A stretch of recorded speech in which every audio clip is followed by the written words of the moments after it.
Well, thanks. I appreciate the invitation to be with you all today, and certainly have benefited from Heritage Foundation's insights on national security since I was a young Hill staffer working on defense issues in the early 1980s. You know, those were exciting and rather contentious times. I think we suffer from a bit of amnesia if we believe that Reagan's defense buildup and his fight against communism alongside Margaret Thatcher and John Paul II were some sort of inevitable triumph of consensus policies. In fact, Reagan's policies were resisted every step of the way, viciously.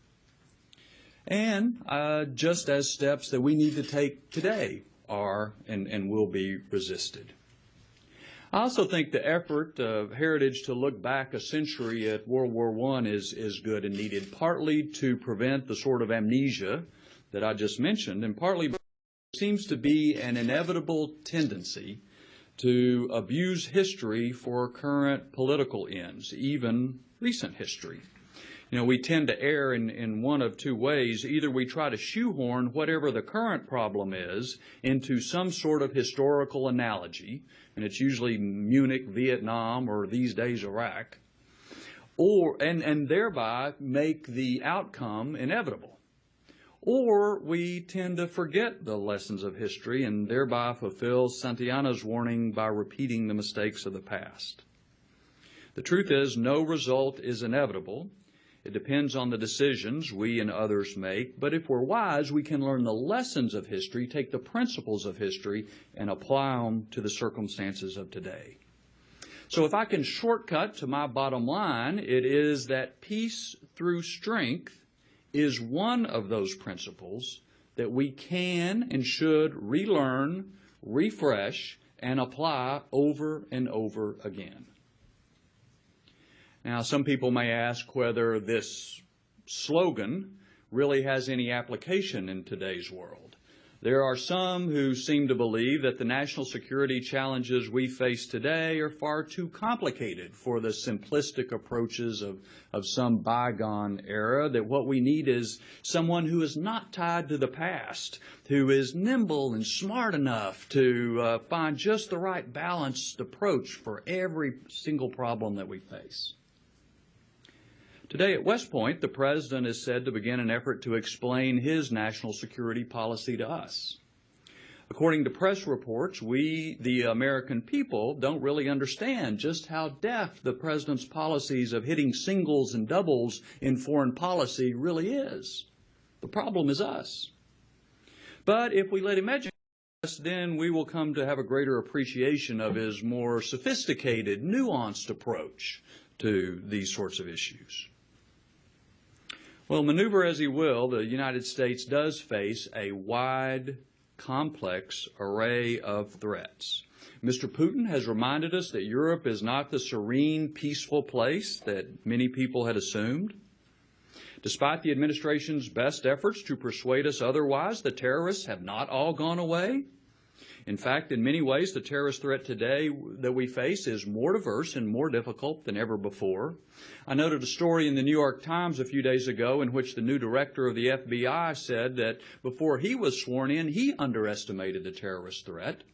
Quote, "I didn't have anywhere near the appreciation I got after I came into this job, just how virulent those affiliates had become," Mr. Comey said. "There are both many more than I appreciated, and they are stronger than I appreciated." Of course, Boko Haram is just the latest to remind us of that. The dangers posed by outlaw states such as North Korea and Iran are greater now than they've been in some time. Afghanistan we'll talk about a little more in a minute, but we have to keep sight of the point that whatever policy we have in Afghanistan has repercussions next door to the nuclear state of Pakistan. The reemergence of al-Qaeda groups in Iraq, coupled with the safe haven in Syria, poses higher risk as Europeans and others travel there and back again. New domains of warfare in cyber and in outer space continue to develop, and we struggle to keep up. A few weeks ago, I traveled to Asia with Majority Leader Cantor, as we heard the same talking points from one high-ranking Chinese official after another, I must confess that my heart sank, because they clearly see China as a rising power. They clearly see the United States as a declining power. They clearly have historical grievances that they think this is the time to correct. They are clearly aggressive and confident, and all of that made me think of Germany before World War I. Now, I don't see conflict with China as inevitable. There are probably as many differences as similarities with the Kaiser's Germany. But again, it depends on the decisions we make and how they view those decisions. The other point that was made clear from that trip is that friends and allies in other countries who are not necessarily friends and allies are watching very carefully whether the United States keeps its commitments and means what it says. Today, there's reason to doubt, not only in Asia, but in Europe, in the Middle East, in Africa, South Asia as well. So maybe it's no surprise, but it's still a little bit unsettling to see people like Richard Haass, president of the Council on Foreign Relations, write, quote, "American foreign policy is in troubling disarray. We are witnessing an accelerated movement toward a post-American world."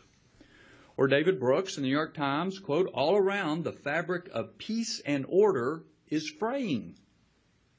Even Lech Walesa got into the act yesterday by saying the world is disorganized and the superpower is not taking the lead. He went on to say that he intends to argue to President Obama that if he doesn't lead, then find a country that will. Now, these are not exactly your typical Obama bashers. Across the spectrum, there's concern that under Barack Obama, America is in withdrawal mode. And there's a fear that the president thinks and acts like he can make things happen in the world just by giving a speech, that he can protect America with his rhetoric. Now, look, I'm a big fan of Churchill and Reagan. I have a lot of appreciation for effective communication. But that communication has to be backed up by something and backed up by someone who is willing to make the tough choices and then defend them. What we say is important. What we do is more important. The president has taken speak softly and carry a big stick and just turned it on its head. More people are coming to realize that, unfortunately, more often than not for this administration, short-term political tactics take precedence over protecting longer-term strategic interests. David Ignatius, again, not a typical Obama critic, and someone who admits that he has sympathies with Obama's foreign policy goals, writes that the Benghazi emails, quote, "shows that the administration spent more time thinking about what to say than what to do." And he goes on to write, "Under Obama, the United States has suffered some reputational damage. This damage, unfortunately, has largely been self-inflicted by an administration that focuses too much on short-term messaging." Consistent with this short-term political focus is the unprecedented micromanagement of all aspects of national security by the White House staff. From Secretary Gates's book and other accounts, it's clear how frustrated people in the departments have been in trying to carry out their responsibilities. And I have heard from them firsthand about how difficult this is. But remember, the biggest scandal of the Reagan administration was an operation run out of the National Security Council staff. And yet that happens every single day in the Obama White House. So the president's going to educate us and about how these critics are wrong and how enlightened his policies truly are. Well, what are the fruits of the Obama approach? Well, aggressors are emboldened, friends are unsure, neutrals are making new calculations, and according to the yearly index published by Freedom House, freedom is in retreat, declining for the 8th consecutive year. Again, this morning, the Washington Post editorial board writes that the Afghan decision would be understandable had Mr. Obama's previous choices proved out. But what's remarkable is that the results have been consistently bad, end quote. The president loves to set up straw man arguments. His opponents are either isolationist or interventionist, and of course he knocks them down, comes right down the middle with the only reasonable policy approach. Now that's an approach to argument that we can expect, I guess, from a law professor, but that's not leadership. This world does not operate in a split the difference, neither this nor that sort of mode. The world wants to know, as the Economist magazine cover asks, what will America fight for? What does America stand for? Can America be counted on? Yesterday, the president announced that we would keep 9,800 troops in Afghanistan after December, cutting that number in half next year and then pulling them all out by the end of 2016. I can't be the only one who suspects that to 9,800 because it sounds a whole lot better than 10,000. And I suspect I'm not the only one who suspects that this is another example of the president calculating what the minimum necessary to get by is, but his heart really isn't in it. Now listen, if you're a friend or ally of the United States, does this decision give you more confidence in your friendship with us? Here's a harder question. If you're one of those 9,800, do you think the president really supports your mission? We started out talking about learning the lessons of history this morning. Again, the Washington Post in this morning's editorial notes that we left Afghanistan once. 9/11 happened, and we vowed we were never going to leave again to make that sort of premature decision. See, even a president with rhetorical gifts cannot finesse his way out of military weakness or a loss of credibility in the world. Power and influence in the world comes from having the capability plus the will to use it. We acquire military capability with our defense budget. Last week, the House passed the National Defense Authorization Act for 2015. The vote was 325 to 98. Having bipartisan support, of course, the president promptly threatens to veto the bill. In part because we rejected, as did the Senate Armed Services Committee, a lot of the proposals that he had made. For 4 years in a row, the administration has sent Congress budgets that hide the full effect of their defense cuts by including a number of proposals that they know neither the House nor the Senate, neither Republicans nor Democrats will agree to. Defense spending this year is 17% of the federal budget. That's the lowest. Now, does Congress bear some of the responsibility for these declining budgets and loss of military capability? Absolutely.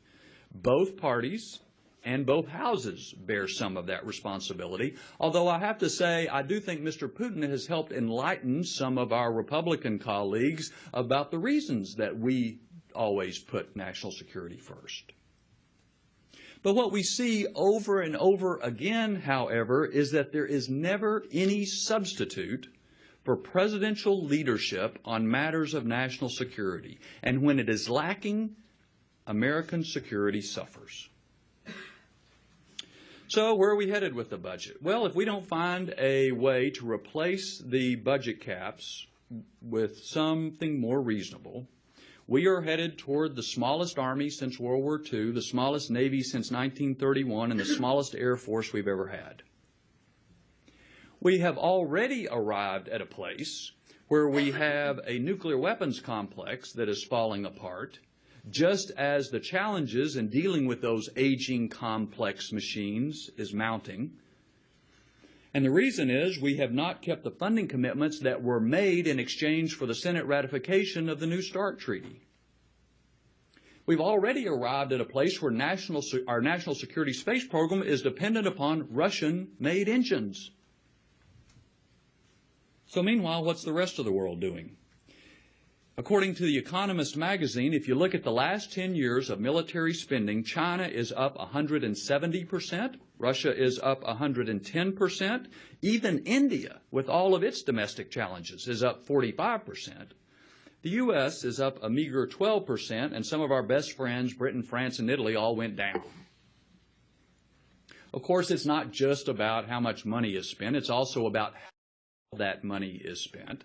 And we clearly have a lot of work to do to see that our defense dollars are spent more wisely, that we get more defense out of the money we spend.